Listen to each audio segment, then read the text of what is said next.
ఇంకా దీంతో పోలిస్తే బీఆర్ఎస్ఏ కొంచెం మెరుగైంది గుడ్డిలో మెల్ల.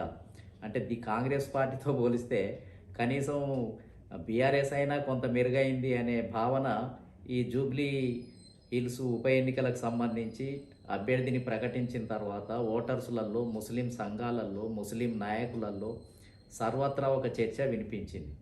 ఫలితంగా ఏమైంది అని అంటే ముస్లింలు సాలిడ్‌గా కాంగ్రెస్‌కు ఓట్లేసే పరిస్థితి కనిపించడం లేదు. మెల్లమెల్లగా అసంతృప్తి మొదలై ముస్లిం సమాజంలో కదలిక బీఆర్ఎస్ వైపు మూవ్ అవుతున్నట్టుగా కనిపించింది. అది రోజురోజుకు ఎక్కువ అయితూ మరి పెద్ద మొత్తంలో అంటే ఒక సగం ముస్లిం ఓటర్లంతా కూడా బీఆర్ఎస్ వైపు వెళ్తారన్నంత కదలిక వచ్చేసి ఒక పెద్ద అలజడి మొదలైంది. దీన్ని గమనించినటువంటి కాంగ్రెస్ పార్టీలో ఉన్నటువంటి అబ్జర్వర్సు, పరిశీలకులు ఇంకా ఇది ఓడిపోతే ఇంకా ఇది ప్రెస్టేజ్ క్వెషను. ఇంకా కాంగ్రెస్ పార్టీ మనుగడకే ప్రమాదం ఉంటుంది.